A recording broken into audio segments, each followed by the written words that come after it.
అడిగితే పెడతారు కదా, తినకూడదు. ఏసై చక్కగా యథార్థంగా నమ్మకంగా ఉన్నాం కాబట్టి మనం కూడా మన చిన్న చిన్న ఆటలోనే దొంగతనం చేయకూడదు, ఎవరిని తీసుకోకూడదు, ఎవరిని తినకూడదు, ఎవరిని కొట్టకూడదు. ఒకవేళ టేబుల్ మీద డబ్బులు పెట్టిందని గబగబా తీసుకెళ్ళిపోయి పక్కలు కొనుక్కోకూడదు. అమ్మని అడిగి తీసుకోవాలి, ఇస్తేనే కొనుక్కోవాలి. ఎవరైతే అనుకో కొనుక్కోకూడదు. మనయే కదా అమ్మయే కదా అని తీసుకెళ్ళిపోకూడదు. అది ఏసైకి ఇష్టం ఉండదు. అలా చేస్తే చిన్న చిన్న పనులు కూడా ఏసైకి ఇష్టం ఉండదు. ఏసైకి ఇష్టం ఉండాలంటే మనం ఏసైకి ఇష్టంగా ఉండాలి. అలాగా చిన్న చిన్న అబద్ధాలు ఆడకూడదు, దొంగతనాలు చేయకూడదు, ఎవరిది గెలకూడదు. ఎవరిని ఇంటికి వెళ్ళమనుకో ఫ్రెండ్స్ ఇంటికి వెళ్తారు కదా, అక్కడ ఏ వస్తువులైనా సరే తీసుకోకూడదు.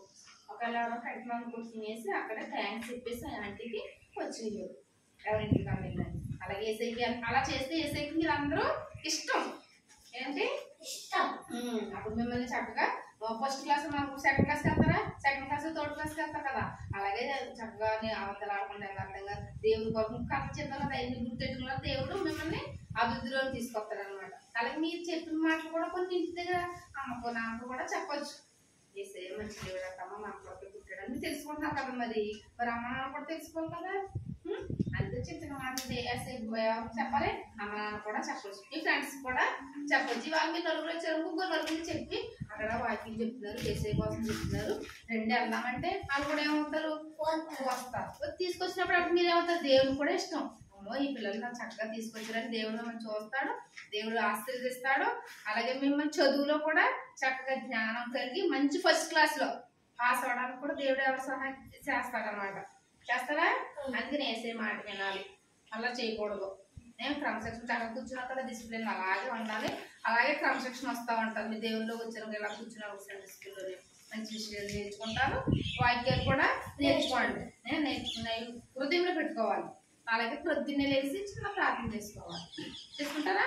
దేవా రాత్రంతా కాపాడారు, వందనాలు, ఇప్పుడు స్కూల్కి వెళ్తున్నా సహాయం చేయండి అని.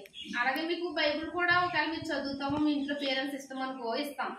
అది కొత్త సంవత్సరంలో ఈ నెల అయిపోతే ఈ సంవత్సరం అయిపోతుంది కదా, కొత్త సంవత్సరం వస్తుంది కదా, హ్యాపీ న్యూ చెప్తాం, అప్పుడు ఇస్తాం. అప్పుడు చిన్న ప్రార్థన, మళ్ళీ రాత్రి పడుకున్నప్పుడు ప్రార్థన చేసుకోవాలి అన్నట్టుగా. ఏసైకి ప్రార్థన చేసుకున్నాం అనుకో చూస్తారు మిమ్మల్ని. ఏసై చూసి విని మీకు ఏం కావాలో ముందుగానే దేవుడు ఇస్తాడు. మీకు బట్టలు కావాలంటే క్రిస్మస్ నెలలో ఇస్తారు. అలా మీ బర్త్డేకి ఏ చెవుల్లో కావాలి, లేకపోతే ఏ రింగ్లో ఏ గాజులు వేసుకుంటారో కదా కావాలి, అవి ముందుగానే అమ్మ చేత కొనిపిస్తాడు దేవుడే. ముందు డబ్బులన్నీ సమకూరుతారు. నాకు ఒక్కోసారి డబ్బులు ఉండవు కదా ఇంట్లో, మరి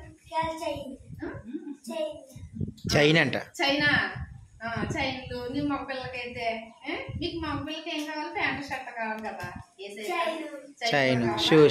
బూట్లు, వెరీ గుడ్. అవన్నీ ఎవరిస్తారు, మనం ఏసైని అడగాలి ఫస్ట్. ఏసైని అడిగితే అమ్మ నాన్న ద్వారా కూడా పండగకి సహాయం. అమ్మ నాన్నకి డబ్బులే వస్తాయి, పని చేసుకుంటారు కదా అమ్మ నాన్న. అమ్మ మాట వినాలి. ఇక్కడ మా మాట ఎలా చక్కగా శ్రద్ధగా వింటున్నారు, స్కూల్లో టీచర్ మాట వింటున్నారా? ఫస్ట్ అమ్మ మాట వినాలి మనం.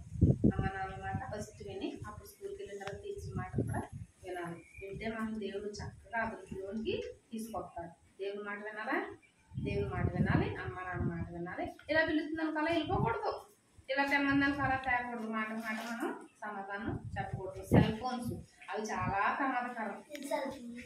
అసలు ఏదన్నా అవసరం ఉన్నా ఇలా చూసేసి అది ఏమన్నా అవసరం అనుకో చూడండి, కానీ మీకు అసలు అవసరం లేదు. టీవీలు కూడా ఎక్కువ చూడకూడదు, కళ్ళుకి ఎక్కువ కంప్లైంట్ ఇచ్చేస్తున్నాయి. ఇంత పెద్ద పెద్ద భూతత్వాలు వచ్చేస్తున్నాయి. చిన్న కళ్ళుకి పెద్ద పెద్ద భూతత్వాలు, ఇంత కళ్ళజోడు వచ్చేస్తున్నాయి కదా, అందుకని సెల్ కానీ టీవీ పడిపోతున్నాయి. అంతే స్కూల్కి వెళ్ళినా ఏం చేసినా ఇంటి దగ్గర ఉన్నా ఎక్కువ టీవీ కాసేపు ఆడుకోండి. సెల్ ఫోన్లు అది ఎక్కువ చూడకూడదు.